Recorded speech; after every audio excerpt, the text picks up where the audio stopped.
Hello बच्चों, कैसे हो आप लोग। तो बहुत दिनों बाद हम लोग वापस मिल रहे हैं और ऐसा है कि आपके जो 4 नेक्स्ट टेस्ट होंगे जो भी हम करवाएंगे उन चारों टेस्ट के बेटा सॉल्यूशन वीडियोस मैं दूंगा।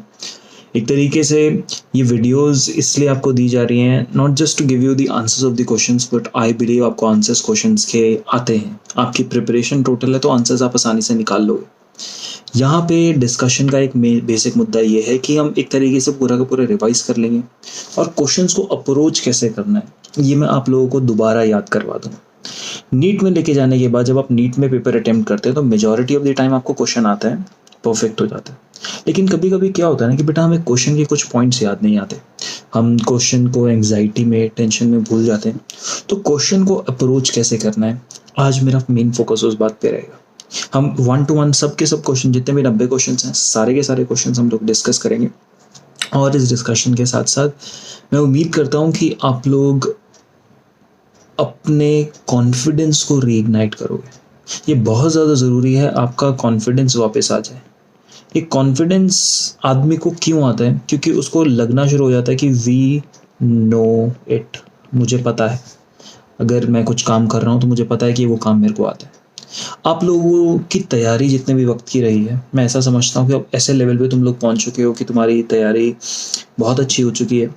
सिलेबस के सब पार्ट्स आप लोग बहाने से कभी ना कभी किसी ना किसी तरीके से देख ही चुके हो। ये वाला पेपर अपने 2019 का प्रीवियस ईयर पेपर सॉल्व किया है तो things are known to you, you know things right. यहाँ पे ज़रूरी बात ये ज़रा समझनी थी कि अगर हम चीज़ें पेपर को किस तरीके से अप्रोच करें। मैं आपके सामने ना हर एक क्वेश्चन को पढ़ूंगा, मैं एक एवरी सिंगल वर्ड को अंडरलाइन जैसे जो मुझे ज़रूरत लगेगा। तो आप देखते रहना कि मैं क्वेश्चंस को अप्रोच कैसे कर रहा हूँ, क्योंकि आप लोग मेरे से पढ़े हुए हैं। तो आप लोग अप्रोच जो मैंने पूरे साल आपको सिखाई है उस अप्रोच को आपको दोबारा रिविजिट कराना चाहता हूँ ताकि आपके लिए चीज़ें आसान हो जाए। तो आओ करते हैं शुरू। सबसे पहला है question number 1, from evolutionary point of view retention of female gametophyte with development, इसको मैं अंडरलाइन ऐसे करता हूँ, just give me a second. From evolutionary point of view retention of female gametophyte with developing young embryo, यहाँ पे developing आना चाहिए, developing young embryo on the parent sporophyte for some point. ये देखो, parent sporophytes for some time it is first observed. ये plant kingdom में आपको direct बात समझाई गई थी। क्या था कि फीमेल गेमेटोफाइट पेरेंट स्पोरोफाइट में कुछ वक्त तक रहता है, फिर फीमेल गेमेटोफाइट वहाँ से टूट के ज़मीन पे जाता है। फीमेल गेमेटोफाइट वहाँ पर जाके क्या काम करेगा? प्रोडक्शन करेगा गेमिटेंजिया की, और गेमिटेंजिया बनेंगे, उसमें गैमीट्स बनेंगे। फिर मेल गैमेट आएगा और उस फीमेल गेमेटोफाइट के अंदर गेमिटेंजिया के अंदर जो आपके पास फीमेल गैमेट होगा उसके साथ फ्यूज़ करेगा, जाइगोट बनाएगा, और जाइगोट बनाने के बाद sporophyte initial starting point time के लिए गेमेटोफाइट पे डिपेंडेंट होगा। याद रखना हम टेरिडोफाइटा का ये आंसर है, इसकी बात कर रहे हैं। मैं आपको कुछ याद दिलाना चाहता हूँ कि यहाँ पे sporophyte during its embryonic time वो गेमेटोफाइट पे थोड़े से वक्त के लिए डिपेंडेंट है। आप लोग अपने नोट्स में चेक करो, आपको रियलाइज होगा, यही पढ़ाया मैंने आपको। उसके बाद क्या होता है, धीरे धीरे फीमेल गेमेटोफाइट मर जाती है और स्पोरोफाइट इंडिपेंडेंट एग्जिस्टेंस शुरू कर देता है। तो दो इंडिपेंडेंटली, गेमेटोफाइट और स्पोरोफाइट दोनों इंडिपेंडेंट ही रहते हैं राइट। यहाँ पे बस कंडीशन ये है कि स्पोरोफाइट इनिशियल टाइम पे गेमेटोफाइट के ऊपर डिपेंडेंट था। ये पहला question solve. Second, extrusion of second polar body from the egg nucleus occurs. बेटा सीधी सी बात, एक्सट्रूशन की बात करिए, और वैसे वर्ड्स जो हम नॉर्मली नहीं पढ़ते ये वर्ड्स ना पेपर में हमें प्रॉब्लम क्रिएट करते हैं, तो ध्यान से समझना। एक्स कभी भी आसपास लग जाए तो मतलब किसी चीज़ से निकलना, उस पॉइंट को छोड़ के चले जाना। एक्स की कहानी है तो आपको सब कुछ मालूम ही। तो extrusion of second polar body from the egg nucleus, egg के न्यूक्लियस से सेकेंड पोलर बॉडी निकल रही है। मालूम है कि हमें सेकेंडरी oocyte होता है ना। अब जब सेकेंडरी oocyte है हमारे पास तो कंडीशन क्या है, सेकेंडरी oocyte से स्पर्म आके इसको टच करता है और सेकेंडरी oocyte अब आपके पास ओवम बनाने के प्रोसेस में चल जाता है। तो स्पर्म ने टच किया, इतना अपने को याद है। देखो, before entry of sperm into ovum ये प्रॉब्लम ये हो ही नहीं सकता cross. Simultaneous with first cleavage, no यार, क्लीवेज अभी क्लीवेज से पहले हो जाएगा। क्लीवेज तो तब बनती है ना जब जाइगोट बन जाता है, तो ये भी काम नहीं हो सकता। After the entry of sperm but before fertilisation and after fertilisation, ये जरा पॉइंट समझने वाले जरूरी है। बेटा फर्टिलाइजेशन यहाँ पे आप अगर देखेंगे ना, ये fertilisation is a complete phenomena. और इस फर्टिलाइजेशन के कंप्लीट फिनोमिना के अंदर हमें मालूम होना चाहिए यहाँ पर जाइगोट बन जाता है, यानी फर्टिलाइजेशन कंप्लीट हुई तो जाइगोट फॉर्म्ड। अब आप ये क्वेश्चन में कह रहे हैं कि जाइगोट बनने के बाद आपके पास सेकेंडरी पोलर बॉडी बनेगी, आई एम सॉरी, ऐसा तो पॉसिबल नहीं है। तो यानी ये ऑप्शन भी गया, आंसर ये टिक हो गया। मोस्ट ऑफ द टाइम जब आप क्वेश्चन अप्रोच कर रहे हैं तो आप देखेंगे यहाँ पर क्वेश्चन अप्रोच करते वक्त आप दो ऑप्शंस को तो काट देंगे, आपके मोस्ट ऑफ द टाइम दो ऑप्शंस बचेंगे। वहां पे आपको इंटेलिजेंट गेस लगाना होता है, दिमाग लगाना होता है। आगे बढ़ते हैं, डीएनए प्रेसिपिटेशन, इसको प्रेसिपिटेट करना है। देखो मैं इंपॉर्टेंट पॉइंट्स को ना बेटा हर क्वेश्चन में अंडरलाइन कर दे रहा हूँ। इससे फायदा क्या होता है, मेरा ध्यान एग्जैक्टली इंपॉर्टेंट वर्ड्स पे जाता है और क्वेश्चन को सॉल्व करने का एग्जैक्ट अप्रोच ना अपने को आइडिया लग जाता है कि क्वेश्चन को एग्जैक्टली अप्रोच कैसे करना है। यहाँ पे कुछ पॉइंट्स हैं जिसकी वजह से, यहाँ पे DNA precipitation of a mixture of biomolecules can be achieved by treatment of, biomolecules बहुत सारे हैं, उनमें से डीएनए की प्रेसिपिटेशन कराना है। तो जाहिर सी बात है कि आप एक सेल का सेल का क्रश लो और उसे डीएनए प्रेसिपिटेट कराने लगो, तो सीधी सी बात अपने पास चिल्ड एथेनॉल से ही होता है। ये हमने बायोटेक में पढ़ा है, सिंपल, इसमें कोई टेंशन वाली बात नहीं है। एसोसिएटेड इसकी टेक्निक क्या होती है, स्पूलिंग होती है, स्पूलिंग, ये स्पेलिंग गलत, ये स्पूलिंग के केस में हम डीएनए को प्रेसिपिटेट कर लेते हैं। Clear. Due to increasing airborne allergens and pollutants, many people in urban areas are suffering from respiratory disorder causing wheezing। wheezing आपको यहाँ पे जरा इंपॉर्टेंट वर्ड है। wheezing यानी ऐसे सांस लिया और ना सीटी बजने शुरू होगी, सीटियां बजनी शुरू होगी, तो ये wheezing की साउंड आती है। क्या wheezing की साउंड अपने को अस्थमा यानी जिसको हम एज्मा कहते हैं इस केस में मिलती है? यस। और जायज़ सी बात बेटा ये है कि कहीं आपको कभी भी wheezing की साउंड मिलेगी तो उसका रीज़न क्या होगा, आपके पास जो एयरवे होगा वो ब्लॉक होगा। क्या होगा, एयरवे ब्लॉक। जब हम सांस लेते हैं अस्थमा में wheezing की आवाज़ आती है तो हमारे जो ट्रेकिया वाला है, ये पूरा का पूरा ब्रोंकाई होता है, ये ब्लॉक हो जाता है क्योंकि एक्सेस म्यूकस प्रोडक्शन होती है, क्योंकि इंटरनल मेम्ब्रेन की इन्फ्लेमेशन होती है। तो कंसेप्ट आपके सामने डायरेक्ट है। तो अगर आपको कंसेप्ट डायरेक्ट पता था तो सीधी सी बात है, inflammation of bronchi and bronchioles, यहाँ पे डायरेक्ट अपना आंसर बन जाता है। अगर अपने को ये आंसर डायरेक्ट नहीं आता तो आप लाइन बाय लाइन पढ़ते रहो। Proliferation of fibrous tissue and damage of alveolar walls, उससे तो कभी wheezing साउंड नहीं आएगी ना। एल्वियोलर वॉल खराब हो गई तो wheezing साउंड उससे नहीं आएगी। एल्वियोलर वॉल डैमेज होने से एम्फाइसेमा जरूर हो जाएगा लेकिन wheezing साउंड नहीं आएगी, गलत। Reduction in secretion and reduction in the secretion of surfactant by pneumocytes, pneumocytes क्या होते हैं, लंग के सेल्स, एल्वियोलाई के सेल्स। तो यहाँ पे अगर ये सर्फैक्टेंट रिलीज नहीं करेंगे तो उससे सरफेस एरिया कम हो जाएगा, एक्सचेंज की क्वालिटी कम हो जाएगी, लेकिन wheezing साउंड नहीं आएगी। Cross. Benign tumour in the mucous lining of nasal cavity, उससे कुछ नहीं होने वाला है। आंसर आपके पास 4, एलिमिनेशन से भी बन गया।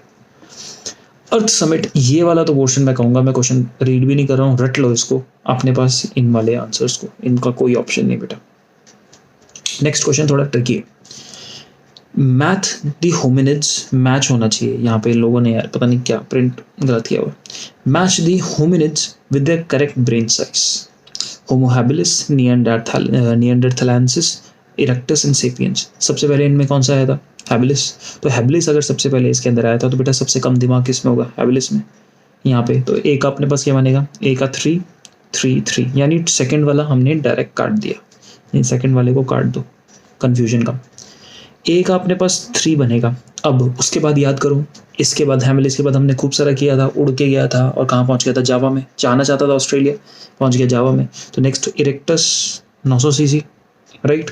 तो सी का बनना चाहिए 1, तो सी का बनना चाहिए 1, तो हमारा यहाँ पे सी का 4 क्रॉस, ये वाला ऑप्शन गया। कहानी यहाँ तक क्लियर। अब अपने पास होमो सेपियंस एंड होमो निएंडरथैलेंसिस, इस केस के अंदर सबसे ज़्यादा दिमागदार कौन था, होमो सेपियंस जो आज हम, हमारे अंदर दिमाग का साइज निएंडरथल मैन से ज़्यादा है। आपके रिस्पेक्टिव नोट्स में बेटा मैंने लिखवाया हुआ है। तो आप अगर होमो सेपियंस की मैक्सिमम क्वालिटी देखो, एक 1350 cc दिया हुआ है, एक 1400, मैक्सिमम किसका है, इन दोनों में वैल्यू मैक्सिमम किसके, 1400। तो डी वाले का आंसर क्या होना चाहिए, 4 यहाँ पे। फिर तुम कहोगे सर निएंडरथल मैन को ना एनसीईआरटी में 1400 दिया हुआ है, मानता हूँ बेटा, लेकिन कभी कभी जो क्वेश्चंस को हम सॉल्व करने का जो अप्रोच रखते हैं ना, अगर एनसीईआरटी के एग्जैक्ट फिगर ना मैच करते हो ना, तो क्वेश्चंस को सॉल्व करने का तरीका यहाँ से इस तरीके से हम लोग दिमाग लगाते हैं, जैसे मैंने आपको बताया। एनसीईआरटी में निएंडरथल मैन को 1400 सीसी बोल दिया गया, तो यार बोलेंगे सर वहां से इतना दिया हुआ था तो मैं निएंडरथल मैन को 1400 सीसी बोलूंगा, चल पड़ेगा? नो, आपको क्वेश्चन के रिस्पेक्ट में अपना आंसर निकालना है। तो एनसीईआरटी वाले फिगर्स पे फोकस करेंगे, यस, बट जब एनटीए वाले ने उल्टा सीधा करके दे दिया है तो अपने को भी दिमाग चलाना है ना। Clear? Next, how does steroid hormone influence the cellular activities? एक स्टेरॉइड हार्मोन है, एक सेल के काम को असर कैसे करेगा? सिंपल सी बात है, इसमें दिमाग भी नहीं लगाना। स्टेरॉइड हार्मोन सेल के अंदर आ जाएगा, क्योंकि स्टेरॉइड है, प्लाज्मा मेम्ब्रेन को क्रॉस कर जाएगा, क्रॉस करके नीचे आएगा, डीएनए के ऊपर बेस्ड रिसेप्टर्स उनके साथ इंटरैक्ट करेगा और वहाँ पे आपके पास काम करेगा। तो सीधी सी बात, यहाँ पे अगर आप पढ़ो activating CAMP, no, secondary messenger नहीं जनरेट करता, तो पहला option cross. Using aquaporin channels as secondary messenger, ऐसा तो कहीं होता ही नहीं भैया। Changing the permeability of cell membrane, no. तो अगर पहले 3 काट सकते हो तो आंसर 4th डायरेक्ट है। अगर आपकी तैयारी और स्टडी और दिमाग, तैयारी स्टडी सबकी अच्छी होती है, पेपर में मैं तुम्हें बता रहा हूँ जितने बच्चे बैठेंगे उनकी तैयारी सबकी अच्छी होगी। सिर्फ पता क्या है, आपकी तैयारी थोड़ी सी बेटर है, आपको सोचना सिखाया गया है, और कमाल की बात पेपर में ना आपको रिलैक्स रहना समझाया गया। बच्चों की सबसे बड़ी प्रॉब्लम ये होती है कि in spite of knowing everything they are not able to retain, सांस नहीं ले पाते पेपर में, रिलैक्स नहीं कर पाते।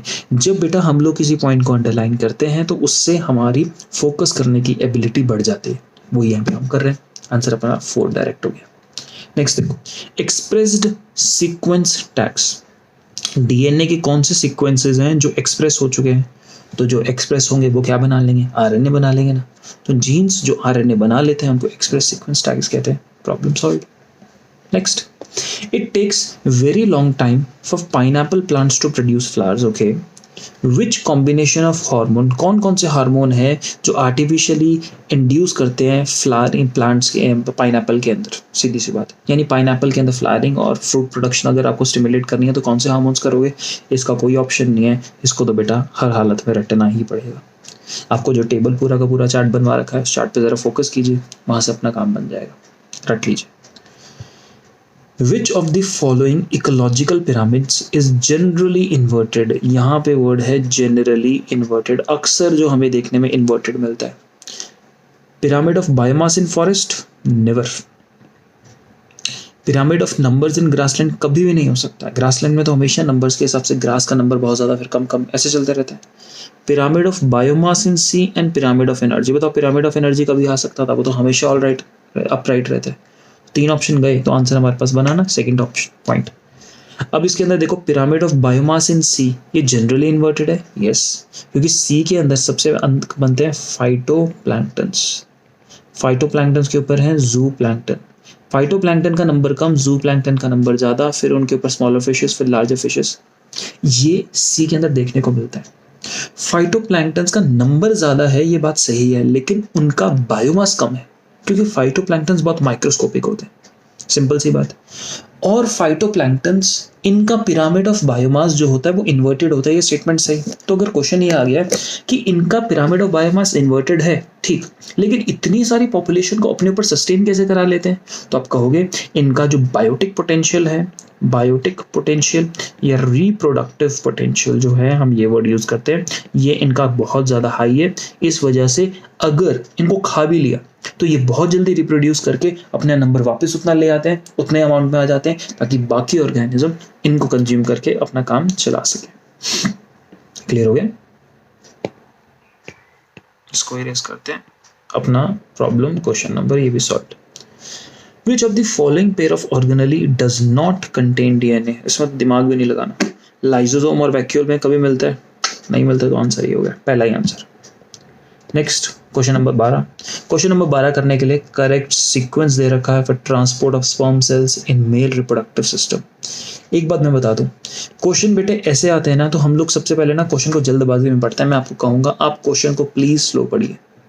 क्वेश्चन को स्लो पढ़ने से हमारे पास फुल चांस होता है कि हम क्वेश्चन में कोई गलती नहीं करेंगे, नहीं तो क्वेश्चन में इतनी खतरनाक गलतियां होती है ना, दिमाग खराब हो जाता है। तो क्वेश्चन को आसानी से, ध्यान से, मजे से अप्रोच करो, क्वेश्चन में प्रॉब्लम कभी नहीं होगी। करेक्ट सीक्वेंस पूछा है transport of sperm cells in a mail reproductive system. कैसे ट्रांसपोर्ट हो रहे हैं। सबसे पहले यहाँ पे सेमिनिफेरस ट्यूब्यूल्स, सेमिनिफेरस ट्यूब्यूल्स के बाद ट्यूबुली रेक्टाई, फिर रीटी टेस्टिस, फिर वासा एफ्रेंशिया, फिर एपिडिडमस, फिर वास डिफरेंस, आगे की कहानी। तो सीधी सी बात मुझे पता है कि सबसे पहले कौन आएगा, सेमिनिफेरस ट्यूब्यूल्स 1 4th। तो मतलब हमने देखा फर्स्ट वाले में और फोर्थ वाले में सेमिनिफेरस ट्यूब्यूल दिए हुए हैं, तो 2 वाले को 3 वाले को काट डालो, सीधा 2 वाले 3 वाले को फिनिश कर डालो ताकि अपने को टेंशन ही ना हो। सेमिनिफेरस ट्यूब्यूल्स के बाद ट्यूबुली रेक्टाई आता है और रीटी टेस्टिस आता है। सेमिनिफेरस ट्यूब्यूल्स के बाद यहाँ वासा एफ्रेंशिया दिया है, यहाँ रीटी टेस्टिस दिया है। इन दोनों ऑप्शन में इन्होंने ट्यूबुली रेक्टाई नहीं दिया था, तो मुझे क्या फर्क पड़ रहा है, मुझे तो बेस्ट पॉसिबल आंसर निकालना है ना। तो rete testis next, seminiferous tubules के बाद रीटी टेस्टिस, फिर वासा एफ्रेंशिया, तो आंसर 4 होना चाहिए, इसलिए सॉल्यूशन 4 दिया हुआ है। डन है। 12 के बाद फिर हमारे पास 13। इस 13 वाले क्वेश्चन के अंदर इसने क्या, match the following hormones with their respective disease, इसको इरेज कर दो। Match the following hormones with their respective disease. अब इन क्वेश्चन को देख के सबसे सिंपल क्या लगता है, इंसुलिन। इंसुलिन को सबसे पहले हम लोग डायबिटीज मेलाइटस से जोड़ देते हैं, तो 1 का 5 होना चाहिए, तो 1 का 5 5, तो मैं 2 और 4 को काट देता हूँ, यानी 4 गया और 2 गया, एलिमिनेट। एलिमिनेशन करने से हमारा बहुत बहुत वक्त बचता है और हम श्योर हो जाते हैं कि हम क्वेश्चन को जो अप्रोच कर रहे हैं वो सही तरीके से कर रहे हैं। थायरॉक्सिन हमारी बॉडी के अंदर थायराइड ग्लैंड बनाता है, और जो थायराइड ग्लैंड बनाता है वो हमारी बॉडी के अंदर क्या काम करता है। देखो थायरॉक्सिन की कमी की वजह से, हाइपोथायरॉयडिज्म की वजह से ग्वाइटर हो जाता है, तो 2 का आंसर 4 होना चाहिए। तो आपके पास सेकंड पॉइंट का आंसर 4 और 4, तो आंसर सीधी सी बात देखो ना यहाँ पर कितना आसान था। अरे कहाँ गई, हमें 4 को क्रॉस कर चुके हैं हम लोग, 4 ऑप्शन को हम सेकंड को क्रॉस कर चुके हैं। हमें सेकंड वाले का आंसर क्या मिलना चाहिए था, 4 मिलना चाहिए था, तो सेकंड वाले का 4 इधर और यहाँ पे, तो थर्ड ऑप्शन नहीं बन सकता क्योंकि सेकंड का आंसर 1 दिए, तो डायरेक्ट 1, प्रॉब्लम सॉल्व। मुझे पेपर में कॉर्टिकॉइड्स ग्रोथ हार्मोन का नहीं याद आता, कोई टेंशन नहीं। अगर अपने को इंसुलिन का याद नहीं था, आप ग्रोथ हार्मोन को लेके सॉल्व करो, ग्रोथ हार्मोन एक्रोमेगाली कॉज करेगा, तो आंसर 4 का 3 होना चाहिए। देखो यहाँ पे भी 4 का 3 है, यहाँ पे भी 4 का 3 है, तो ग्रोथ हार्मोन से काम नहीं बनेगा, आपको एक और सॉल्व करना पड़ेगा, थायरॉक्सिन वाला सॉल्व कर दो। क्लियर। एडिसन्स डिसीज़ क्या होती है, उनके लिए आपको यहाँ पे लिखा हुआ है। एडिसन डिसीज़ के अंदर आपके पास डेफिशिएंसी डिसीज़ है, मिनरलोकॉर्टिकॉइड, एल्डोस्टेरॉन, ग्लूकोकॉर्टिकॉइड, कॉर्टिसोलिन की कमी हो जाती है, तो आपके पास सोडियम की कमी बॉडी के अंदर, क्योंकि एल्डोस्टेरॉन कम तो आपके पास डीसीटी से एब्जॉर्प्शन कम, पोटेशियम इसके अमाउंट में बढ़ जाता है। कॉर्टिसोल की कमी तो ग्लूकोज में आपके पास ग्लूकोज की कमी हो जाती है ब्लड में। आपके पास याद रखना कॉर्टिसोल हाइपरग्लाइसेमिक होता है, तो आपके पास ये वाली कंडीशन होती है, स्किन सॉर्ट ऑफ ब्रॉन्ज सी होनी शुरू हो जाती है। आंटी की बॉडी आप देख सकते हो, तो ये इसके साथ इसका ये आंसर है, ब्रॉन्ज पिगमेंटेशन। अब आपसे क्वेश्चन पूछा जाता है इन सब पॉइंट पे कोई क्वेश्चन आते हैं, नो बेटा, सिर्फ एडिसन डिसीज क्या होती है ये याद रखना है। थॉमस एडिसन याद रखो, थॉमस एडिसन की बॉडी के अंदर समझ लो उसके ब्लड में ग्लूकोज भी कम और उसके पास सोडियम की भी कमी, ये दोनों बातें याद रखना। अब उसके पास चीनी भी कम, याद रखना, एडिसन है ना, एडिसन के पास चीनी भी कम, चीनी यानी ग्लूकोज भी कम, वैसे सुक्रोज होता है बट याद करने का तरीका है, चीनी भी कम और नमक भी कम, NaCl से नमक, तो दोनों की कमी है किसके पास, एडिसन के पास, उसको एडिसन डिसीज है और उसकी बॉडी स्किन कलर की है ब्रॉन्ज कलर की। परसिस्टेंट न्यूसिलस, अरे ये तो डायरेक्ट क्वेश्चन है, परसिस्टेंट न्यूसिलस यानी न्यूसिलस बचा हुआ है, खत्म नहीं हुआ, तो बचा हुआ तो उसको पेरिस्पाउंड टर्म करते हैं, डायरेक्ट सॉल्व। पाइनस की सीड, यहाँ पे फोकस करने वाला पाइनस प्लांट को लेके क्वेश्चन पूछा है, उसकी seed can not germinate and establish without fungal association, यानी फंगस की एसोसिएशन पाइनस के साथ है, माइकोराइजा कहलाती है ना, तो it has a very hard seed coat, नहीं फंगस यहाँ करेगा, कुछ भी नहीं करेगा। its seed contains inhibitors that prevent germination, we are not sure, हमने कुछ NCERT में ऐसा नहीं पढ़ा है। its embryo is immature, हमने कुछ NCERT में ऐसा नहीं पढ़ा है। it has obligate association with mycorrhiza, ये स्टेटमेंट टोटली सही। तो ऐसा बिल्कुल पॉसिबल है कि आप किसी एक स्टेटमेंट को क्रॉस करके दो जो बाकी स्टेटमेंट्स पढ़े उनके बारे में श्योर नहीं है, तो देखो मैंने क्या किया इस क्वेश्चन में, श्योर नहीं था ना बेटा, डॉट लगा दिया, मैं पूरा का पूरा सॉल्यूशन पढ़ूंगा तो मुझे फाइनली एक आंसर मिल जाएगा जो आंसर बेस्ट होगा और डायरेक्ट यहाँ पे टिक हो जाएगा। तो सॉल्यूशन अप्रोच कैसे करना है, मैं दोबारा बोल रहा हूँ, आपने पूरा पेपर पहले भी कभी सॉल्व डेफिनेटली किया होगा, 19 का पेपर आपने ऑलरेडी सॉल्व कर लिया होगा। यहाँ पर मैं आपको पेपर सॉल्व कैसे करना है तरीका बता रहा हूँ। हम अलग अलग क्वेश्चंस में जाते रहेंगे, ये नीट पैटर्न का लेटेस्ट पेपर है, तो एग्जैक्टली नीट के साइकोलॉजी को हम तोड़ेंगे कैसे, हम पेपर को अप्रोच कैसे करेंगे ये सीख रहे हैं। ऑब्लिगेट एसोसिएशन यानी उसको उसके साथ रहना ही रहना होता है, यहाँ पे अपना काम बन जाता है। Next cells in G naught phase cell cycle को सस्पेंड करते हैं कि टर्मिनेट करते हैं? इस पे बहुत बवाल हुआ था लास्ट ईयर, तो आपने ऐसा कहा गया था ये पूरी की पूरी सेल साइकिल दी गई है, यहाँ पे जी नॉट वाले सेल साइकिल से बाहर है, तो हम कहते हैं वो सेल साइकिल को टर्मिनेट कर चुके हैं। तो आंसर आपके, सॉरी टर्मिनेट नहीं, एग्जिट कर चुके हैं, मेरी गलती है, मैं कह रहा हूँ सस्पेंड टर्मिनेट एग्जिट, मैंने पूरा वर्ड ही नहीं पढ़ा। सेल्स सस्पेंड दी सेल साइकिल यानी सस्पेंड, अगर जी नॉट फेज में है तो सेल साइकिल उनके अंदर सस्पेंडेड होती है या वो सेल साइकिल से हट चुके होते हैं, तो ये सेल साइकिल ये पूरी की पूरी चल रही है, यहाँ से एग्जिट हो चुके हैं, तो आंसर आपके पास एग्जिट हो जाएगा। ठीक है, अगर कोई चीज बेटा एग्जिट करती है तो दोबारा एंटर कर सकती है ना, टर्मिनेट मतलब हमेशा हमेशा के लिए खत्म कर दिया, तो सेकंड पॉइंट नहीं हो सकता था, तो आंसर एग्जिट था अकॉर्डिंग टू दिस वाला डायग्राम। ठीक, next question number 17, match the following structures with their respective location in the organs. Crypts of Lieberkuhn कहाँ होते हैं? आपको क्रिप्स ऑफ लेबरकूहन गड्ढे मिलते हैं स्मॉल इंटेस्टाइन में। एक आंसर 3, इन तीनों में एक आंसर 3 दिया हुआ है, 4 को काट दो। ग्लिसन्स कैप्सूल कहाँ मिलता है? लिवर में। लिवर में कवरिंग मिलती है ना ग्लिसन्स कैप्सूल की। बी का 4 दे रखा है, तो आंसर डायरेक्ट 1 हो गया, क्योंकि बी का यही 4 दे रखा है, इसमें भी नहीं है, इसमें भी नहीं है। आंसर सॉल्व, क्लियर, इसमें ज़्यादा टेंशन नहीं। मैच दी फॉलोइंग वाले क्वेश्चंस देखने में मुश्किल लगते हैं, लेकिन उनमें से हमें ना हमेशा एलिमिनेशन करके निकालना होता है, सबसे आसानी से होता है। Grass leaves curl inwards during very dry weather. Grass पहले मोनोकॉटा याद रखना, ड्राई वेदर यानी यहाँ पे सूखा माहौल है। Select the most appropriate reason. अरे ग्रास की लीव्स में आपको बुलिफॉर्म सेल्स मिलते हैं कि नहीं? बुलिफॉर्म सेल्स मिले, बुलिफॉर्म सेल्स को और क्या कहते हैं? Motor cells. तो मोटर सेल्स क्या करते हैं, उनमें पानी नहीं होता, तो ग्रास की लीव्स इस तरीके से कर्ल बैक कर जाती है, तो कर्ल बैक कर गई तो बुलिफॉर्म सेल से पानी बाहर निकला तो फ्लैसिड हो गए, ग्रास की लीव्स इस तरीके से कर्ल बैक कर गई, आंसर अपने पास 4 निकल गया। 19, consider the following statements. In statements को हम पढ़ते हैं। पहला स्टेटमेंट, को एंजाइम और metal ion that is tightly bound to the enzyme protein is called as prosthetic group। ये स्टेटमेंट सिर्फ तभी सॉल्व कर पाओगे जब आपको ये वाली बात पूरे अच्छे तरीके से क्लियर है। एंजाइम की बात करते हैं तो एंजाइम कॉन्जुगेट एंजाइम टाइप का, कॉन्जुगेट एंजाइम जिसको हम होलो एंजाइम कहते हैं, उसमें 2 हिस्से हैं, एक आपके पास प्रोटीन पार्ट और दूसरा है नॉन प्रोटीन पार्ट, सॉरी एक प्रोटीन पार्ट और दूसरा नॉन प्रोटीन पार्ट। ठीक है, ये 2 हिस्से। अगर आप नॉन प्रोटीन पार्ट को देखते हो तो जो नॉन प्रोटीन पार्ट है उसको हम कोफैक्टर कहते हैं। कोफैक्टर ऑर्गेनिक इनऑर्गेनिक दोनों टाइप के हो सकते हैं, ऑर्गेनिक भी हो सकता है इनऑर्गेनिक भी हो सकता है। यहाँ पे जो टाइटली अटैच्ड है उनको प्रोस्थेटिक ग्रुप्स कहते हैं, और यहाँ पर जरा फोकस करो, इन जो आयंस होते हैं मेटल आयंस वो प्रोस्थेटिक ग्रुप वाली कैटेगरी में नहीं है, इनको टाइटली या लूजली अटैच कुछ ऐसा नहीं बोलते। इधर आपके पास कोएंजाइम एंड प्रोस्थेटिक ग्रुप को टाइटली लूजली अटैच बोलते हैं, आयंस के साथ ऐसा कोई कंसेप्ट नहीं होता।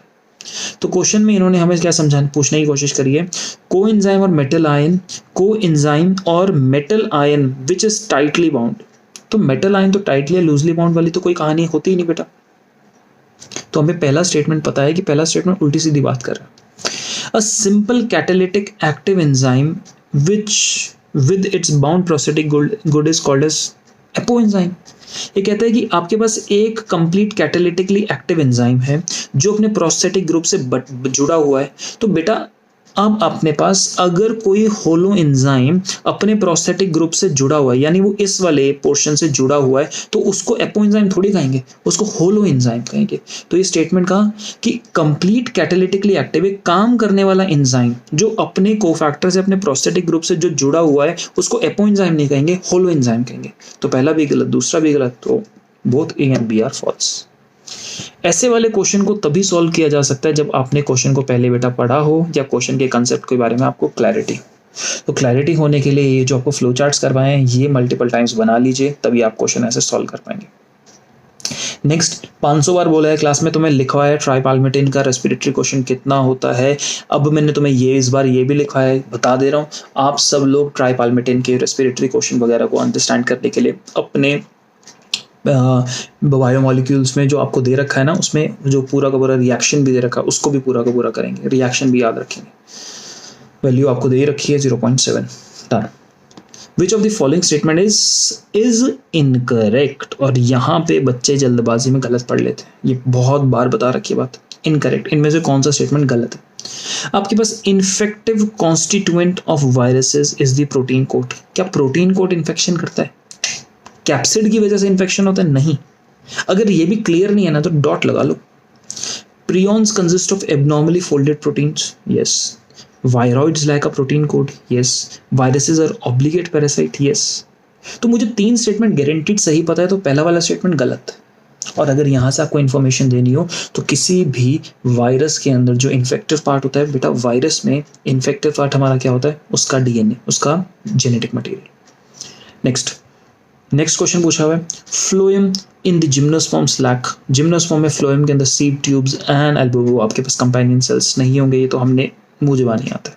Done. Under which of the following condition will there be no change in the reading frame of the following mRNA. एक आपको एमआरएनए दिया हुआ है, उसने कहा कि किस कंडीशन में इस एमआरएनए में रीडिंग फ्रेम चेंज नहीं होगा। तो सबसे पहले हम क्या करेंगे, हम 3 के ग्रुप बना लेंगे, AAG, AGC, GGU, GCU, AUU। Reading frame को अगर आपको चेंज नहीं करना, हमें इससे बनता हुआ प्रोटीन से कोई मतलब नहीं है, हमें फ्रेम से मतलब है। तो रीडिंग फ्रेम को अगर आपको उतर सेम का सेम रखना है, फ्रेम यानी आपके पास सिस्टम खराब ना हो, तो या तो 3 को ऐड करो या 3 को माइनस कर लो। इसके अलावा कोई भी कैटेगरी में फ्रेम चेंज हो जाएगा। तो पहले का insertion of A and G at 4th and 5th position. I am sorry, आपने यहाँ पे 2 को ऐड किया, नहीं काम चल सकता। In deletion of GGU from 7th, 8th and 9th position, yes 3 को आप डिलीट कर रहे हो तो काम चल पड़ेगा। इंसर्शन ऑफ G, 1 को ऐड कर रहे हो, काम नहीं चलेगा। Deletion of G at 5th position, 1 को माइनस कर रहे हो, काम नहीं चलेगा। तो आंसर डायरेक्ट 2 बन रहा है, फ्रेम नहीं चेंज हो रहा है। अगर यहां से आपने डिलीशन ऑफ GGU कर दिया है तो इसका स्ट्रक्चर प्रोटीन का बनने वाला है, स्ट्रक्चर डेफिनेटली चेंज होगा, लेकिन फ्रेम नहीं चेंज हो रहा है, यानी पढ़ने का तरीका नहीं चेंज होगा। आपने 1 2 3 4 5 6 7 8 9, तो 7 8 9 से GGU हटा दिया, तब भी आप पढ़ोगे AAG, AGC, GCU, AAU, और पहले जैसे पढ़ रहे थे वैसे का वैसे ही पढ़ते रहोगे, सिर्फ ये बीच वाला ये 3 गायब हो जाएंगे। यानी जो जैसे आप पहले पढ़ रहे थे वैसे ही पढ़ते रहेंगे, कोई प्रॉब्लम नहीं आएगी। ये वाला कंडीशन क्वेश्चन हमसे ये पूछना चाह रहे हैं। पेपर में जब हम जाते हैं ना तो बेटा ये वाले जो छोटे छोटे पॉइंट जो मैंने अभी आपके सामने डिस्कस किए ना, ये पॉइंट्स ना हम दिमाग से स्किप कर जाते हैं ऐसे वाले क्वेश्चंस में, क्योंकि क्वेश्चन में कोई बड़ी सी चीज़ देख के ना एकदम दिमाग घबरा जाता है, और बहुत ही नॉर्मल सी बात है आपका घबराना। मैं आपको सिंपल ये कहूँगा कि पेपर के अंदर ज़रा तसल्ली से अप्रोच करो, आपके लिए आसान बहुत ज़्यादा हो जाएगा। Done. Identify the cells whose secretion protects the lining of gastrointestinal tract from various enzymes। Simple सी बात, म्यूकस बचाती है ना, म्यूकस को रिलीज करने वाले goblet cells. Done. What is the site of perception of photoperiod? Photoperiod को कहाँ से महसूस किया जाता है? मैंने यहाँ पे क्वेश्चन को स्टॉप नहीं किया, मैं पूरे क्वेश्चन को पढ़ूंगा। What is the site of perception of photoperiod necessary for induction of flowering in plants? यानी फूलिंग मतलब फ्लावरिंग स्टार्ट करनी है तो फोटोपीरियड कहाँ पे महसूस किया जाता है? लीव्स में महसूस किया जाता है। और लीव्स से क्या निकलता है? फ्लोरिजन निकलता है, वो शूट एपेक्स में माइग्रेट करता है, और शूट एपेक्स को फ्लावर मेरी स्टेम के अंदर कन्वर्ट करता है, और प्रॉब्लम नहीं फिनोमेना शुरू हो जाता है। फोटोपीरियोडिज्म का कंसेप्ट है, 1 सेकंड में आता है, डाउट ही नहीं कोई। Next, what would be the heart rate? मुझे heart rate पता लगाना है। If a person if the cardiac output is 5 liter, blood volume in the ventricles at the end of diastole is 100 ml and at the end of ventricular systole is 50 ml। यानी अब ventricle का diastole चल रहा है तो कितनी ml volume है? 100। और जब वेंट्रिकल कॉन्ट्रैक्ट कर दिया तो कुछ खून बाहर निकला और कुछ खून बाहर निकल गया, तो बचे वाली आपके पास वैल्यू एंड सिस्टोलिक वॉल्यूम कितनी है? यानी सिस्टोल के एंड में वेंट्रिकल्स में कितनी वॉल्यूम है? 50। तो आपके पास कितना पंप किया गया? 100 - 50, यानी 50 ml को पंप किया, यानी 50 ml क्या है अपने पास? Stroke volume, right.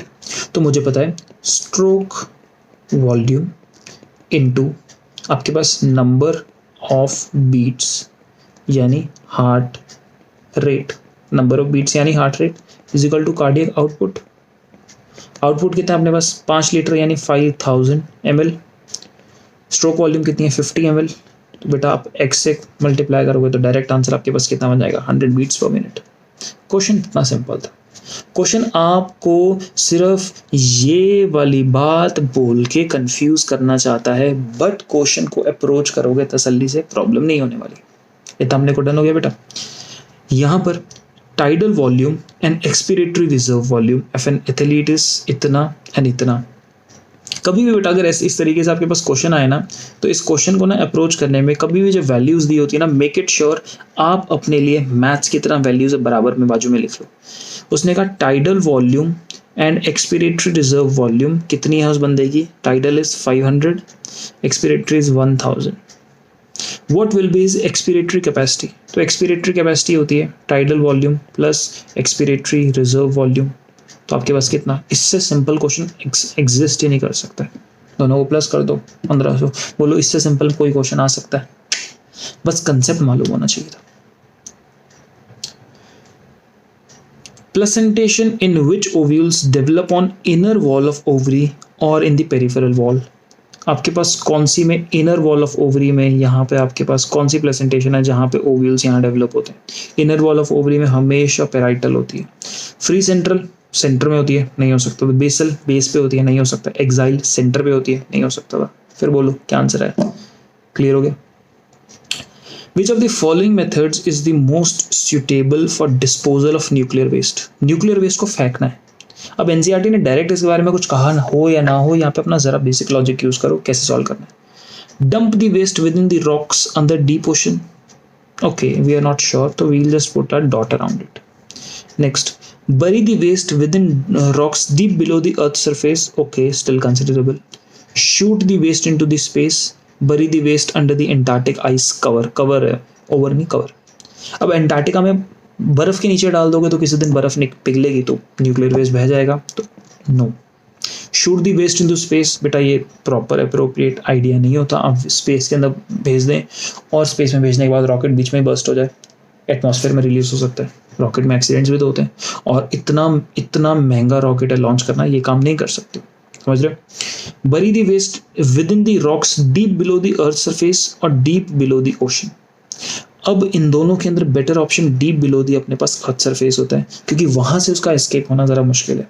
Deep below the ocean, वहां पे उसका एस्केप होना स्टिल आपके पास आसान है, एस्केप होना भी। और कमाल की बात है, ओशन के नीचे जाओगे फिर वहां ड्रिलिंग करोगे और वहां डालना इकोनॉमिकली भी पॉसिबल नहीं है ना।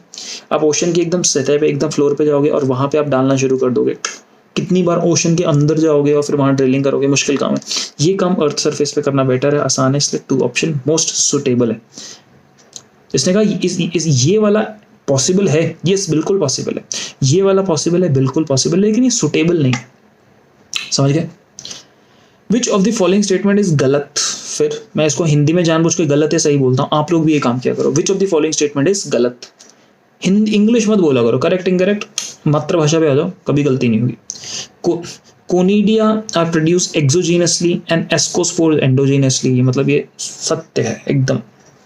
यीस्ट है फिलामेंटस बॉडीज, यीस्ट ऐसे होता है, इसमें फिलामेंट कहाँ दिख रहा है, तो देखते ही गलत, आंसर 2। बट अभी भी मैं क्या काम करूंगा, मुझे पता है ये गलत है, मैं इसके आगे क्रॉस डाल दूंगा। मैं यहाँ पे क्रॉस मतलब ये हमारे पास आंसर बन गया, डॉट मेरा ये सिलेक्टेड आंसर है, डब्बा डाल दिया। Morels and truffles are edible delicacies, yes. Claviceps purpurea is a course of इसका पूरा नाम होता है Claviceps purpurea, source of many alkaloids and LSD, yes. तो आंसर 2 डन। यहाँ तक की बात क्लियर हुई। नेक्स्ट देखो, which of the following equipment is essentially required for growing microbes on a large scale? बेटा लार्ज स्केल पे ग्रो करना है, इंडस्ट्रियल प्रोडक्शन ऑफ एंजाइम करनी है, तो हमेशा ये वाला काम बायोरिएक्टर में होता है।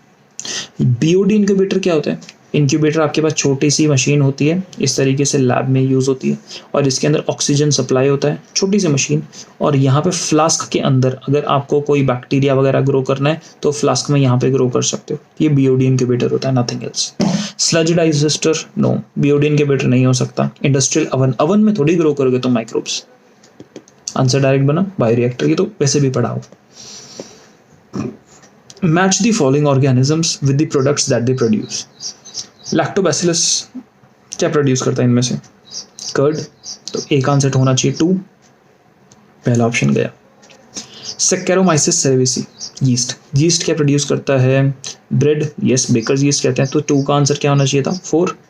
तो 2 का आंसर 4 इसमें और इसमें मिल रहा है, तो यानी सेकंड ऑप्शन गया।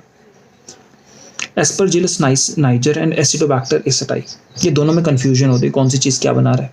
तो एसिटिक एसिड, डी का आंसर होना चाहिए 5।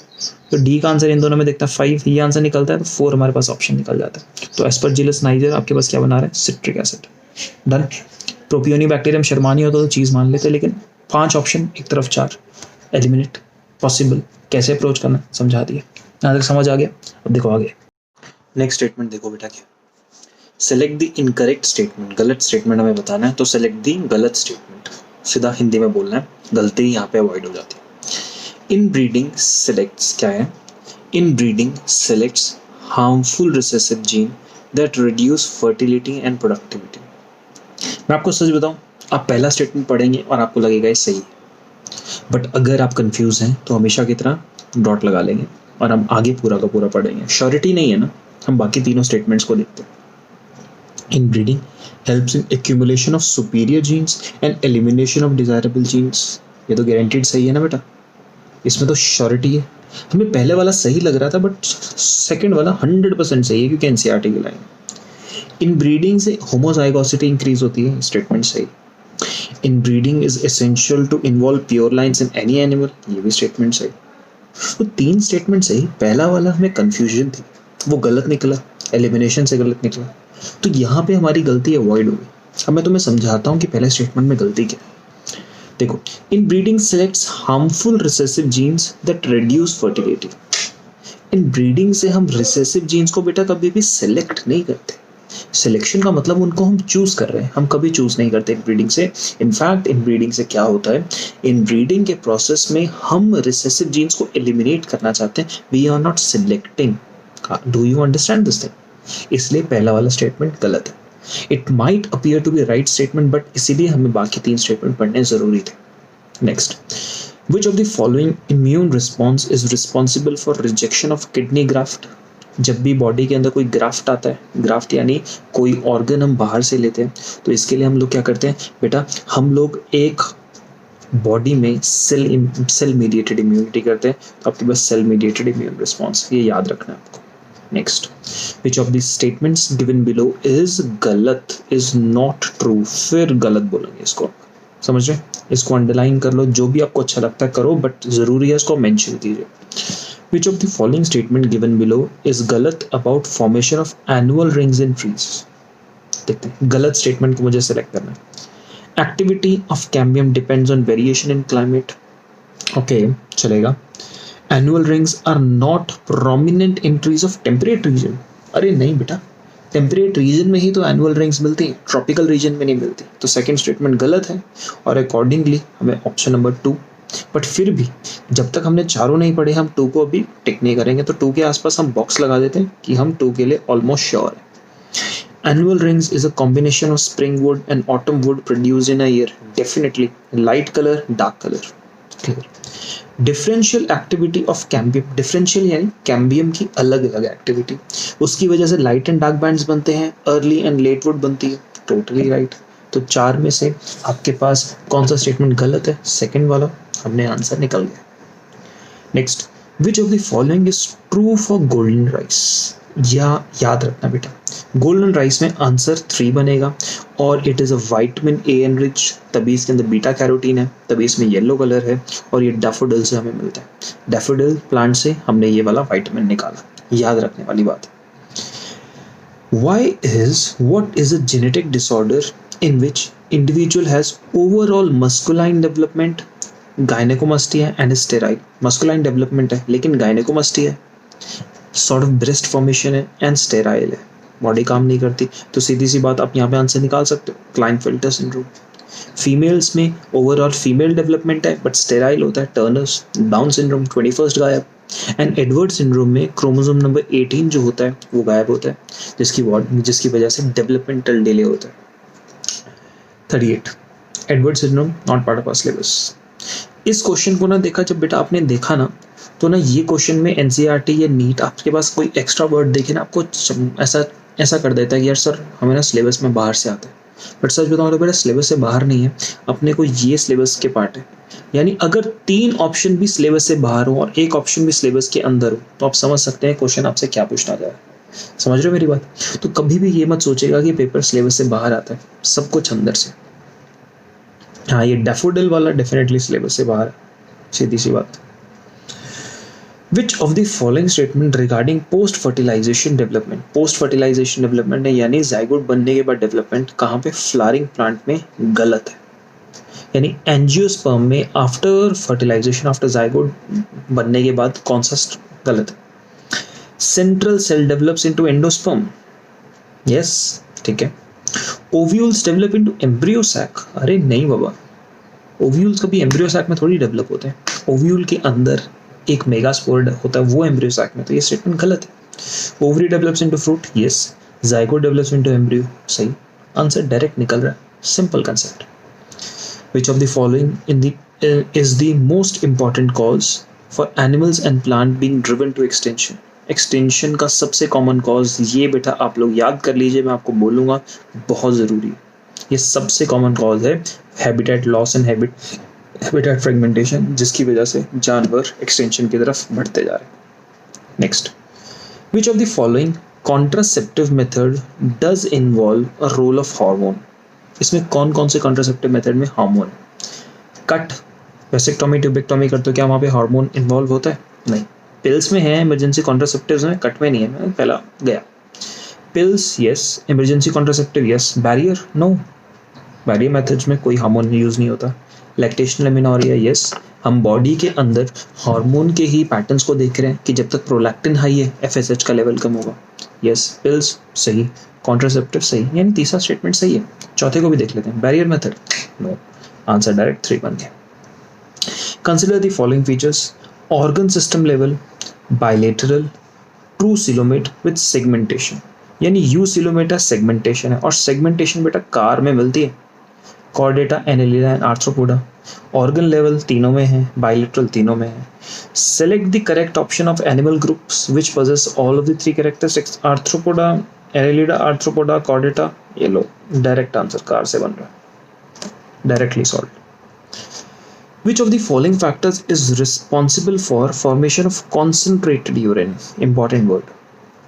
Secretion of erythropoietin juxtaglomerular complex? No, nothing. Erythropoietin juxtaglomerular complex ऐसा तो कुछ भी नहीं है। बेसिकली इरिथ्रोपोइटिन तब आता है जब आपको ब्लड सेल्स बनाना है। Hydrostatic pressure during glomerular filtration, उससे बेटा जीएफआर में फर्क पड़ता है, लेकिन कॉन्सेंट्रेशन तो लूप ऑफ हेनली से इफेक्ट होगा या फिर रीअब्जॉर्प्शन से इफेक्ट होगा। Low levels of anti diuretic hormone, अगर एंटी डायूरेटिक हार्मोन कम बन रहा है तो यूरिन का आउटपुट ज़्यादा होगा, यूरिन का आउटपुट ज़्यादा होगा तो कॉन्सेंट्रेटेड नहीं होगा, यूरिन डाइल्यूट होगा। तो अपने पास ये भी नहीं, ये भी नहीं, ये भी नहीं, तो एलिमिनेशन से सीधी सी बात ऑप्शन नंबर 4 बनता है। पढ़ लेते हैं उसको श्योर करने के लिए। Maintaining hyper osmolarity towards inner medullary interstitium, yes बिल्कुल ठीक। अब वहाँ पे 1200 300 से शुरू होकर 1200 तक जा रहा था, आप इसकी लेवल को 1400 कर दीजिए तो आपके पास यूरिन और कॉन्सेंट्रेटेड हो जाएगा। यानी यहाँ पे हाइपर ऑस्मोलैरिटी यानी मेड्यूलरी इंटरस्टिशियम के अंदर जितना ज़्यादा ऑस्मोलैरिटी होगा, 1200 वैल्यू होगी या 1300 कभी हो जाए, कभी 1400 हो जाए, तो ये वैल्यू ज़्यादा होने से डिसेंडिंग लिम्ब में पानी ज़्यादा बाहर आएगा। जब डिसेंडिंग लिम्ब से पानी बाहर ज़्यादा निकलता है तो जाहिर सी बात है यूरिन ज़्यादा कॉन्सेंट्रेटेड बनेगा। 43.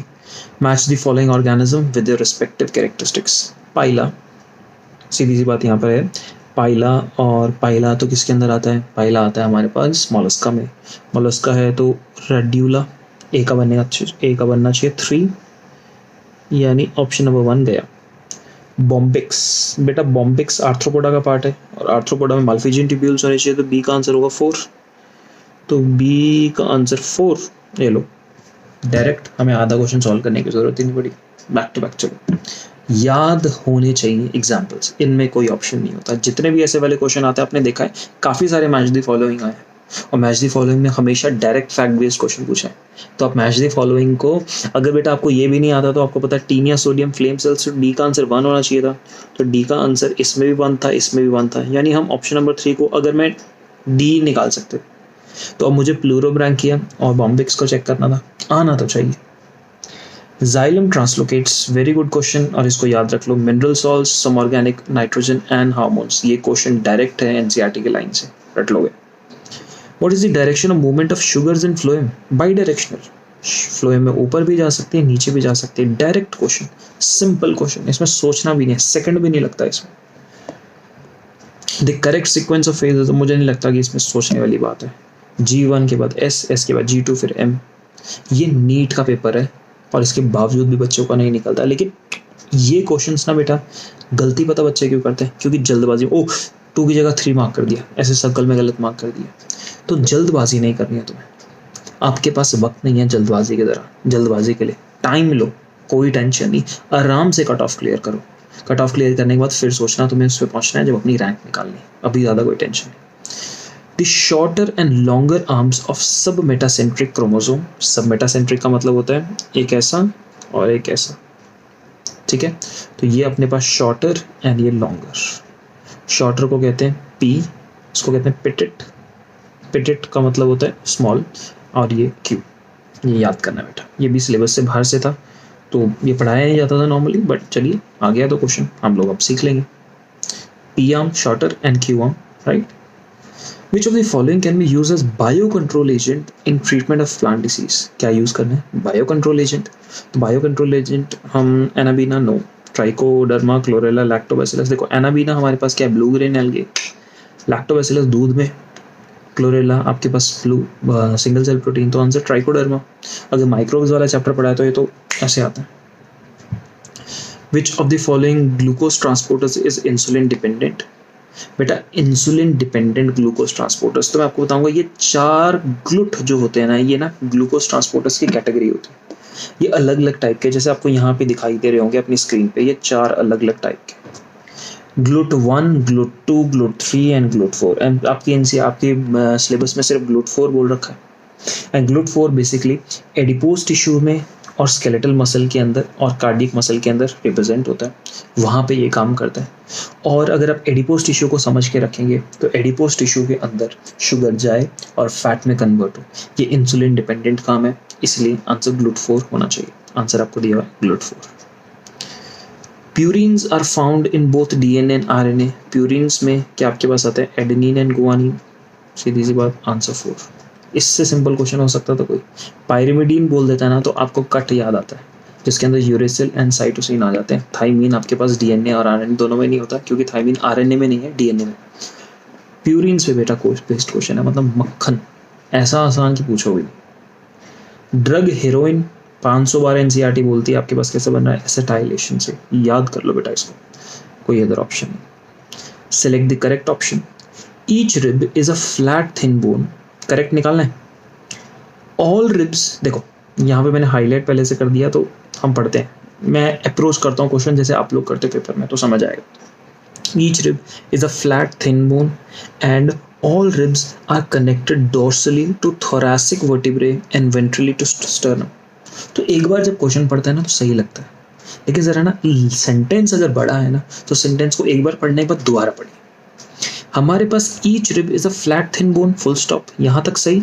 चलो तो हम कहते हैं यहाँ तक सही, डन। एंड से पहले का सारा statement, and all ribs are connected dorsally, all ribs are connected dorsally to thoracic vertebrae, यहाँ तक स्टेटमेंट सही। एंड वेंट्रली टू स्टर्नम, नहीं बेटा, आप अगर रिब्स को ऑब्जर्व करते हैं तो सबके सब लिंक्स अब स्टर्नम से जुड़े हुए हैं। लास्ट में 11th और 12th को देखो, ये रिब कहाँ स्टर्नम से जुड़ी हुई है, फैक्ट पकड़ा। इसलिए यहाँ पे ये वाला स्टेटमेंट ही अपने को आंसर दे देता है, बस इस पे फोकस करना होता है कि वो नीट के छोटे छोटे पॉइंट्स, ठीक है। फिर देखो आप क्वेश्चन की प्लेसमेंट देखो, अक्सर बच्चों को ये वाला क्वेश्चन भूल जाएगा, उसके बाद ऐसा क्वेश्चन दे दिया, पहले ये वाला क्वेश्चन दिया जिसमें कंफ्यूजन है तो बच्चा स्ट्रेस में आया, फिर ऐसा क्वेश्चन डाल दिया जहाँ पे ना छोटा सा वर्ड पूरे क्वेश्चन को सही है गलत कर सकता है। तो most of the time whenever you are not able to solve such kind of question, तो अपना धीरज नहीं छोड़ना है, अपना मेंटल बैलेंस नहीं छोड़ना है, रिलैक्स करो। नेक्स्ट वाला क्वेश्चन बिल्कुल पॉसिबल आपको एक ट्रिक दे सकता है, तो जरा खुले दिमाग से सोचना है। There are 7 pair of vertebrosternal, 3 pairs of vertebrochondral and 2 pairs of vertebral ribs। ठीक है बेटा, चलेगा। आपके पास ऑप्शन नंबर ठीक है। 8, 9, 10th are articulate directly with sternum, no, with the help of hyaline cartilage, directly कभी नहीं करता। 11 and 12th are connected to sternum with the help of hyaline cartilage, no, 11th और 12th तो connect भी नहीं होती। Answer number 2 correct. देखो next में क्या है, a gene locus has two alleles, capital A and small a, okay. The frequency of dominant allele A is 0.4, यानी मुझे A की frequency 0.4 मिली। तो what will be the frequency of homozygous dominant, heterozygous, homozygous recessive individuals?